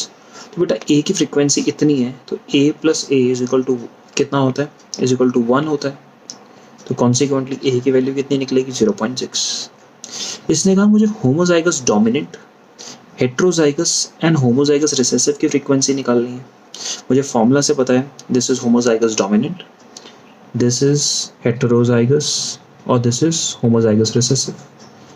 यानी मुझे P square यानी ए into ए की frequency निकालनी है। दैट मीन्स 0.4 एक की फ्रीक्वेंसी है तो इसकी फ्रीक्वेंसी निकलेगी 0.16। ठीक है, ओके। फिर Q square is equal to A dot A is equal to 0.6 into 0.6 is equal to 0.36. Done. Also 2 into 0.4 into 0.6 is equal to 2 into 0.24 is equal to 0.48. तो आप यहाँ से देख सकते हैं डायरेक्ट किस तरीके से निकला। सिंपल अरेंजमेंट था। क्वेश्चंस बहुत आसान होते हैं यार, इनको सिर्फ हमें देखना होता है कि हम लोग किस तरीके से अप्रोच करें। क्वेश्चंस बहुत इजीली सॉल्व हो जाते हैं, बस पेपर में ना अपना दिमाग खराब नहीं करना होता। विच of the following statements regarding mitochondria is गलत, तो मैं गलत को अंडरलाइन कर दे रहा हूँ। Inner membrane of mitochondria is convoluted with foldings, yes. Inner lining में ऐसे क्रिस्टे मिलती है माइटोकॉन्ड्रिया में। इनर लाइनिंग जब हम देखते हैं क्रिस्टे इस तरीके से मिलते हैं। Mitochondrial matrix contains single circular molecule and ribosomes. Yeah. Outer membrane is permeable to monomers of carbohydrates, fats and proteins. Yes. Outer membrane is more permeable, inner membrane is less permeable. But अपने को idea कुछ खास exactly नहीं लगता क्योंकि ये line अपन ने कहीं पढ़ी नहीं। Enzymes of ETS are embedded in the outer membrane. यहाँ पे ये लाइन पढ़ते हैं हमें गारंटी हो जाता है कि तीसरा वाला भी सही होगा, लेकिन फोर्थ वाला पॉइंट इज रॉन्ग, इसलिए आंसर 4, क्योंकि मुझे क्या निकालना था, incorrect. Next, variations caused by mutation as proposed by Hugo de Vries. Mutations से जो variations होती हैं वो आपके पास कैसी होती हैं, random होती हैं, directionless होती हैं। ये आपके पास डायरेक्ट आंसर है। ये Hugo de Vries को लेके तो हम 50 बार हमने पढ़ चुका है, ये रटा होना चाहिए। Following statement describe the characteristic of enzyme restriction endonuclease. जबरदस्ती restriction endonuclease की क्वालिटी बतानी है। Following describe the characteristic of enzyme restriction endonuclease, identify the incorrect statement. मुझे कौन सा स्टेटमेंट निकालना है, मुझे इनकरेक्ट स्टेटमेंट बताना है, तो मैं इनकरेक्ट को यहाँ हाईलाइट कर लेता हूँ। Enzyme cuts the sugar phosphate backbone at specific site on each strand, सही, यही करता है restriction endonuclease. Enzyme recognises specific palindromic sequence in the DNA, yes, सही है। The enzyme cuts DNA molecules at identified position within the DNA. Yes. Restriction endonuclease type 3 यही करते हैं. Enzyme binds the DNA at specific sites, okay, and cuts only one of the two strands. No, ये statement गलत है, तो हमें गलत statement निकाला तो आंसर 4 निकल गया। ठीक। Which part of brain is responsible for thermoregulation? ये तो पढ़ते हैं बचपन से, जब से पैदा हुए हैं, hypothalamus. Next. Use of an artificial kidney during hemodialysis may result in, artificial kidney यानी आप डायलिसिस मशीन को आर्टिफिशियल किडनी मान के चल रहे हैं, तो उसके दौरान क्या होगा, नाइट्रोजनस वेस्ट कभी बॉडी में बिल्डअप होगा, नहीं, नेवर। क्यों, क्योंकि यही तो नाइट्रोजनस वेस्ट निकाल दे रही है। Non elimination of access potassium ions, नहीं, वो मशीन पोटेशियम आयंस को भी निकाल देती है। सोचो खुद, अगर तुमने ये फैक्ट नहीं पढ़ा तो खुद का दिमाग लगाओ, मशीन बॉडी में से हर वो चीज आराम से बाहर निकाल देगी जो किडनी कर रही थी। मशीन का काम बेसिक फिल्टरेशन का है बेटा, मशीन बेसिक फिल्टरेशन का काम कर रही है, तो जो भी शरीर में एक्स्ट्रा बर्बाद बेकार चीजें हैं वो मशीन बाहर निकाल देती है। तो reduced absorption of calcium ions from gastrointestinal tract, sorry, we are not sure about this thing. Reduced RBC production, yes. क्यों? Erythropoietin, ये कौन बनाता है, किडनी बनाती है। और आपको डायलिसिस मशीन क्यों चाहिए, क्योंकि किडनी काम नहीं कर रही। तो अब डायलिसिस मशीन से किडनी का फिल्टरेशन वाला फंक्शन तो कर लोगे, लेकिन बाकी फंक्शन कैसे करोगे? आप इरिथ्रोपोइटिन कैसे बनाओगे? जब इरिथ्रोपोइटिन नहीं बनेगा तो हम कहेंगे आपके पास ब्लड नहीं बन रहा है, तो आरबीसी की प्रोडक्शन कम हो रही है। तो फोर्थ वाला स्टेटमेंट सही है। तो कहते हैं use of artificial kidney may result in, fourth वाला स्टेटमेंट सही, फर्स्ट नहीं हो सकता, सेकंड नहीं हो सकता, थर्ड के बारे में कंफ्यूजन है, फोर्थ 100% करेक्ट है। तो हमें देखना है जिसमें डी होना चाहिए, डी इसमें भी है और किसी में डी नहीं है, तो यानी थर्ड और फोर्थ ऑप्शन तो गए। तो मुझे डी के साथ देखना है। ए सेकंड पॉइंट में देखो ए दे रखा है, क्या ए आंसर था हमारा? नहीं। तो आंसर हमारे एलिमिनेशन से क्या बना? 1। इसका मतलब अगर आपको हाइमोडायलिसिस होती है तो हमारी कैल्शियम की एब्जॉर्प्शन गैस्ट्रोइंटेस्टाइनल ट्रैक्ट से भी नहीं हो पाती, ये आपको याद रख लेना। सिंपल हो गया। Next, what triggers activation of protoxin to active B toxin of Bacillus thuringiensis in bollworm? यानी बॉलवर्म के अंदर प्रोटोटॉक्सिन रियल एक्टिव टॉक्सिन में क्यों कन्वर्ट होता है? क्योंकि उस इंसेक्ट के गट में एल्कलाइन माहौल होता है। क्लियर? ये डायरेक्ट आंसर है बेटा, सोचना भी नहीं है। ये फैक्ट्स वो फैक्ट्स हैं जो मैं उम्मीद करता हूँ आपको डायरेक्टली आते हैं, इनमें कोई डाउट और कोई मतलब मन में शंका भी नहीं होनी चाहिए। Next, which of the following protocols did aim for reducing emission of CFCs into atmosphere? कुछ नहीं है, मॉन्ट्रियल प्रोटोकॉल तुम्हारे सिलेबस का पार्ट है डायरेक्ट। गॉथनबर्ग जेनेवा में क्या हुआ? कुछ नहीं, क्योटो मॉन्ट्रियल सिलेबस के पार्ट हैं, ये रटे होने चाहिए, इनके फंक्शंस बहुत जरूरी है। Which of the following sexually transmitted disease is not completely curable? NCERT कहती है जेनाइटल हर्पीज, रट लो इसको, no other doubt, no other option। Thiobacillus is a group of bacteria. आपको नाइट्रोजन फिक्सेशन का पूरा चार्ट करा रखा है, मुझे नहीं लगता यहाँ पे आपको कोई प्रॉब्लम होनी चाहिए। ये काम बेटा बहुत ज़रूरी है, बहुत ज़रूरी का मतलब टेंशन नहीं दे रहा हूँ तुम्हें, नाइट्रोजन साइकिल करा रखी है, याद है, कोई टेंशन नहीं, बात खत्म। इन एंटीरीनियम स्नैपड्रैगन, बहुत लंबा सा क्वेश्चन है, तो हम धीरे धीरे पढ़ेंगे। In antirrhinum snapdragon a red flower was crossed with a white flower and in F1 generation pink flowers were obtained. यानी रेड को वाइट से क्रॉस किया और अपने पास हम इसको रेड को वाइट से क्रॉस किया और पिंक फ्लावर्स आपके पास आ गए। कौन से आ गए? पिंक फ्लावर्स, यानी RR साथ में आ गए। When pink flowers were served the F2 generation showed white, red and pink flowers. तो सीधी सी बात, RR और RR को क्रॉस किया तो ये बना, जब इसको क्रॉस किया तो ये बना, ये बना, ये बना और ये बना। यही तो हमने पढ़ा है, ठीक है। Choose the incorrect statement from the following. The ratio of F2 is 1/4 red, 2/4 pink, 1/4 white. ये सही है गलत है? बच्चे कहते हैं यार ऐसा तो रेशियो हमने कभी पढ़ा ही नहीं, देखते ही कलर टिक कर दो, लेकिन थोड़ा दिमाग लगाओ। Ratio is 1/4, 2/4 and 1/4। तो पहले 1/4 डॉट 2/4 डॉट 1/4, इसको सिंपल करो, 1/4 डॉट 1/2 डॉट 1/4। सिंपल, ये रेशियो आपके पास बना। कंडीशन, तो अपने को ये रेशियो बनाना बेटा, इस रेशियो को ना एक बार सिंपल करने के लिए 4 से मल्टीप्लाई कर दो, आपके पास बनेगा 1:2:1। और यहाँ पे रेशियो क्या है? 1:2:1 आ गया। Simple mathematics.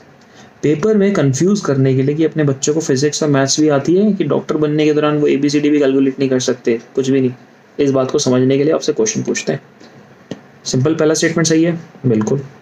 Law of segregation does not apply to this experiment. अरे law of segregation universal law है, अप्लाई करेगा, तो ये स्टेटमेंट रॉन्ग।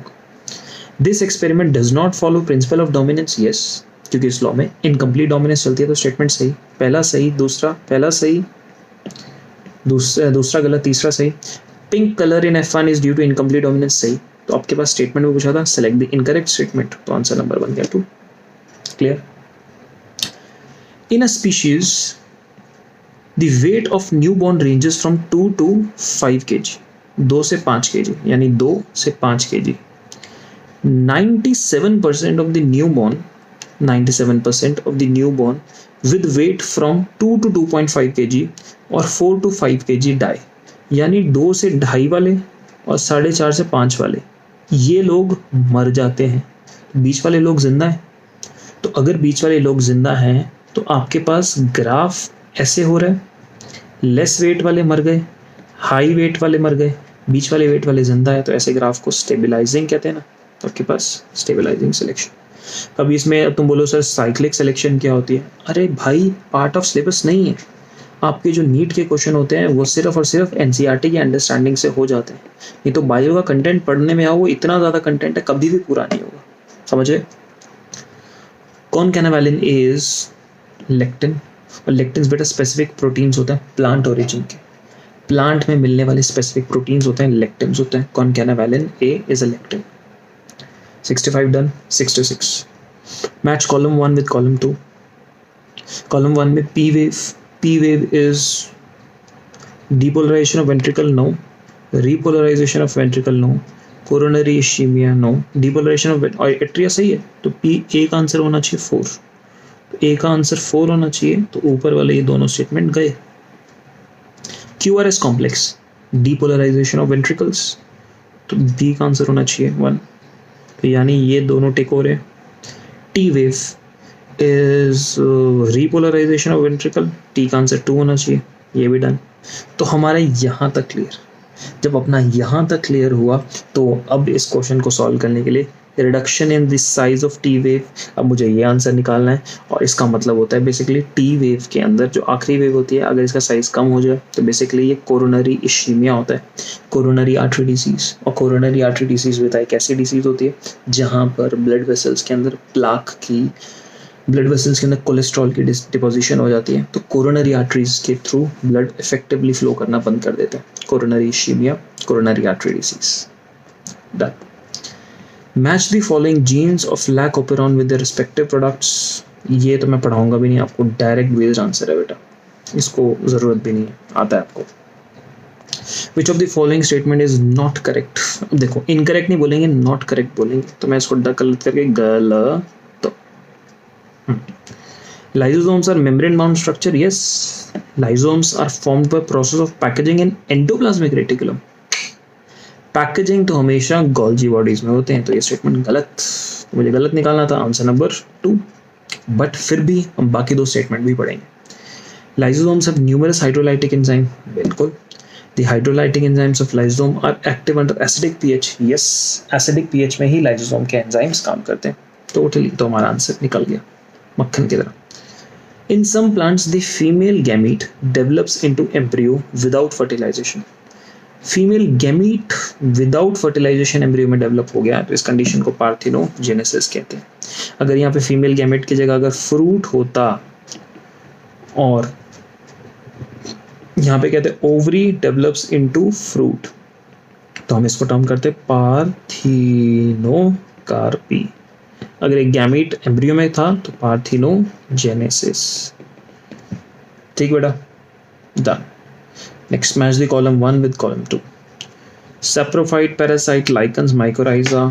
मुझे नहीं लगता बेटा इस क्वेश्चन में आप लोगों को कोई डाउट होनी चाहिए। इस क्वेश्चन में क्या है, सेप्रोफाइट। सेप्रोफाइट क्या होगा, जो डिकम्पोजिशन करेगा। एक आंसर अपने पास बनना चाहिए 2, एक आंसर 2 इन दोनों में मिल रहा है। एक काम किया करो, तुम यहाँ पे देखो, मेरे ये दोनों क्रॉस गए, अब इन दोनों में ए मैच कर रहे हैं, इन दोनों के अंदर बी में अगर मैं डिफरेंस निकाल दूंगा तो मैं आंसर निकल आएगा। तो डायरेक्ट देखो, अब कभी कभी क्या होता है, जैसे ना पीछे ऊपर वाले क्वेश्चन में जाते हैं, ऊपर वाले क्वेश्चन में जाने के बाद हमने वापस इस पॉइंट पे इस क्वेश्चन को सॉल्व करते वक्त रियलाइज हुआ कि पहले दो ऑप्शन तो गलत है, तो इन दोनों में कोई ना कोई सही आंसर है। तो इन दोनों में ये दोनों मैच कर रहे हैं, टाइम नहीं वेस्ट करेंगे, ये दोनों मैच कर रहे हैं, ओके, ये दोनों मैच कर रहे हैं, यानी मुझे डी वाले ऑप्शन पे ही दिमाग लगाना है। यानी पेपर में क्वेश्चन सॉल्व करते वक्त rather than reading every single thing, let's put the brain, complete brain on the D. Her statement को जोड़ने और लगाने में अपना वक्त नहीं जाएगा। ऐसे ट्रिक भी खेल सकते हो आप, मैच द फॉलोइंग। ओके, ये क्वेश्चन बहुत आसान है बेटा, बहुत सिंपल सा। सेप्रोफाइट, पैरासाइट, लाइकन्स, माइकोराइजा, कौन किसका काम करता है, कोई डाउट नहीं है इसमें। विच of the following is commercial blood startings, पढ़ने की भी जरूरत नहीं। Which of the following feature of genetic code allows bacteria to produce human insulin? अगर बैक्टीरिया ह्यूमन इंसुलिन बना पा रहा है तो यानी जो कोडॉन बैक्टीरिया में काम करेगा वही कोडॉन ह्यूमन में भी सेम काम करता होगा, तभी तो ह्यूमन वाला काम बैक्टीरिया कर सकता है। यानी कोडॉन्स की एप्लीकेबिलिटी यूनिवर्सल है, तो genetic codon is nearly universal. Answer 1।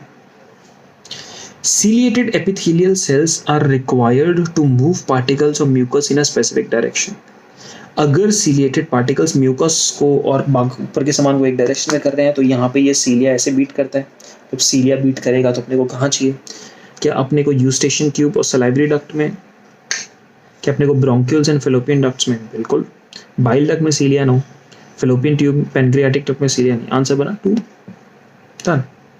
Conversion of glucose 6 phosphate, the first irreversible reaction of glycolysis catalysed by NCERT है hexokinase. One is not in method of in situ नहीं है। तो बेटा अगर इन situ नहीं है तो बोटानिकल गार्डन में हम इधर उधर के पेड़ लाके एक गार्डन में लगा देते हैं। Botanical garden ex situ conservation method होता है, इन सीटू नहीं। ये तो बेटा डायरेक्ट क्वेश्चन है, इनमें दिमाग भी नहीं लगाना। ओमनिस सेल्यूला किसने दिया था? रुडोल्फ विर्चो ने दिया था। डायरेक्ट है, मैंने पेपर देखा हुआ तो मैं डायरेक्ट सॉल्व कर रहा हूँ, बट पेपर में जब तुम जाओगे तो तुम्हें सब कुछ रीड करना है, ठीक है। Which of the following correct group of bio control agents? सच बताऊं ये क्वेश्चन प्योरली फैक्ट बेस्ड है। बायो कंट्रोल एजेंट्स में ऑसिलेटोरिया, राइजोबियम, ट्राइकोडर्मा। ट्राइकोडर्मा तो होता है लेकिन Rhizobium, Oscillatoria, blue green, Nostoc, Azospirillum, nucleopolyhedrovirus ये ठीक है लेकिन ये दोनों नहीं हो सकते। बी ये ठीक है। Tobacco mosaic virus not at all pathogen. Answer elimination से 4 और 4 के तीनों देखोगे सब bio control agents. Identify the correct pair representing causative agent of typhoid fever and confirmation test. Typhoid fever किस पैथोजन की वजह से होता है? Salmonella typhi, Salmonella typhi। लेकिन चेक कौन सा होता है? Widal test. Answer number 2। Options बहुत सिंपल है, ये क्वेश्चन में ज़्यादा दिमाग नहीं लगाना है। सेलेक्ट द इनकरेक्ट स्टेटमेंट, फिर मैं इनकरेक्ट को यहाँ पे हाईलाइट कर लूँगा। इन डोमेस्टिकेटेड फाउल्स, जो घर में जो हम फाउल्स मतलब ये जो मुर्गी types, in domesticated fowls sex of progeny depends on the type of sperm rather than the egg। बेटा इसमें गलत स्टेटमेंट बताना है। अब डोमेस्टिकेटेड फाउल्स में जाओगे तो फीमेल ZW आती है, मेल ZZ आता है। तो अगर मेल ZZ है तो मेल के स्पर्म से कभी बता सकते हैं कि मेल फीमेल जो बच्चा होगा मेल फीमेल होगा? कभी नहीं। फीमेल के गैमेट से बता सकते हैं। यहाँ पे लिखा है sex of progeny depends on type of sperm. No, it depends on the type of egg. It is a wrong statement. Answer 1। इसमें तो ये जो गारंटीड फैक्ट्स होते हैं ना, तो एक बार पढ़ के हम टिक कर देते हैं, बॉक्स लगा देते हैं, फिर जल्दी से बाकी स्टेटमेंट पढ़ लेते हैं, अपना काम बन जाएगा। अब यहाँ पे तुम्हें याद होना चाहिए फ्रूट फ्लाई ह्यूमंस की तरह काम चलता है। ग्रास हॉपर के अंदर XX एंड एक्सो कंडीशन होती है, मेल एक्सो फीमेल XX। ये फैक्ट्स रटे हुए होने चाहिए। यानी अब अगर आप रिवीजन चल रही है आपके और आप क्वेश्चंस को देख रहे हैं तो आपको बेटा ये वाले पोर्शंस फुल फर्स्ट क्लास तरीके से दिमाग में डले होने चाहिए। Select the correct sequence of organs in the alimentary canal of a cockroach starting from the mouth। Mouth अगर माउथ से मूव करेंगे pharynx, उसके बाद esophagus, एक minute, pharynx, esophagus, crop, gizzard, ileum, colon, rectum, totally fine। Option number 3, pharynx, esophagus, gizzard, ileum, crop, no no no no, गलत। ileum तो बाद में आता है यार, ये भी गलत। pharynx, esophagus, gizzard, crop ना, पहले crop आता है बाद में gizzard। पहले C आता है कि पहले G आता है? खुद का दिमाग लगाओ, तो पहले C आएगा फिर G आएगा, याद करने का सिंपल तरीका। कोलोस्ट्रम येलोइश फ्लूइड होते हैं, मतलब पार्चुरेशन के कुछ दिनों बाद प्रोड्यूस करती है, साथ ही मतलब कुछ दिनों बाद नहीं, जस्ट आफ्टर पार्चुरेशन प्रोड्यूस करती है। Secreted by mother during initial days of lactation is very essential to impart immunity to the newborn in because it contains IgA। भाई IgA, यहाँ पे क्वेश्चन पूछता हूँ IgG किसके थ्रू जाता है? प्लेसेंटा के थ्रू। ये दो आपके पास हैं, A और G, AG OG लोजी जोनोजी। What is the fate of male gametes discharged in the synergid? Synergid में जो मेल गैमेट जाएंगे, एक तो एग के साथ फ्यूज कर लेंगे और एक पोलर न्यूक्लियर के साथ। One fuses with the egg, other fuse with the synergid। No, one fuses with the egg, other fuses central। Answer ठीक, 2 done। The map unit is adopted in the construction of genetic map। बेटा ये याद कर लो आप, 1 map unit is equal to 1% crossover. अगर दो jeans के बीच में 1 मैप यूनिट का डिस्टेंस है, जैसे हम रास्ते में 1 किलोमीटर के हिसाब से डिस्टेंस देखते हैं, जीन्स में मैप यूनिट का डिस्टेंस देखते हैं, और 1 map unit is equal to 1% crossing over. याद रखिएगा। Select the hormone releasing intrauterine, hormone releasing Progestasert yes, LNG20 yes, Lippes loop no, vaults. Answer निकल गया बेटा, डायरेक्ट पहला ही answer. Select the correctly written scientific name of mango used by Carolus Linnaeus. इसने बंदे ने अपना नाम डाल दिया था, मैंगीफेरा इंडिका लिन। यस, कार्लिन का भी पूरा नाम नहीं डलता, साइंटिस्ट का बाद वाला कार्लस लिनस सर नेम डलता है। Which of the following pair of gases is mainly responsible for green house effect? Carbon dioxide and methane. Nitrogen never, ozone never, oxygen तो ऑब्वियसली नहीं हो सकता, answer 2। The frequency of recombination between gene pairs on the same chromosome as a measure of distance between, अरे crossing over की frequency determine करने के लिए Alfred स्टूडमेंट ने सारी स्टडीज करी थी, ये याद रखिएगा, ये भी एनसीईआरटी की डायरेक्ट लाइन है। Which of the following statement is correct. अब यहाँ पे अब पहली बार एनसीईआरटी ने इज करेक्ट बोला है, नहीं तो इज इनकरेक्ट या इज नॉट करेक्ट यूज करती है NCERT. Cornea is a convex transparent layer which is highly vascularized, no, cornea में कोई ब्लड सप्लाई नहीं होता। Cornea consists of dense matrix of collagen and it is the most sensitive portion of the eye. No, बेटा most sensitive portion तो retina होता है, तो इससे second statement भी गलत है। Cornea is external, transparent and protective proteinaceous covering of the eyeball, चलेगा। Cornea consists of dense connective tissue, elastin and can repair itself. No, elastin नहीं होता वहाँ पे, collagen होता है। Answer number 3. Which of the following muscular disorder inherited, जो gene based होगा तो मस्कुलर डिस्ट्रोफी, क्योंकि यहाँ पे डिस्ट्रोफिन जीन होता है, वो नहीं होता है। Polyblend, a fine powder of cycle modified plastic has been good material for the construction of roads. अरे ये तो डायरेक्ट केस स्टडी दे रखे। इसके साथ साथ हमारा पूरा डिस्कशन बेटा इसका होता है 90 क्वेश्चन फिनिश हो जाते हैं। डिस्कशन आसान था, सिंपल था। उम्मीद इतनी करता हूँ कि तुम्हें सारी बात समझ आई, क्वेश्चन को अप्रोच करने का तरीका तुम्हें समझ आ गया। इसी के साथ बेटा आज का लेक्चर, आज का डिस्कशन कंप्लीट। बढ़िया से मन लगा के पढ़ते रहो, थोड़ा सा वक्त रह गया, खींच डालो, मेहनत कर डालो, फोड़ डालो पेपर इस बार। ओके बेटा, बाय बाय।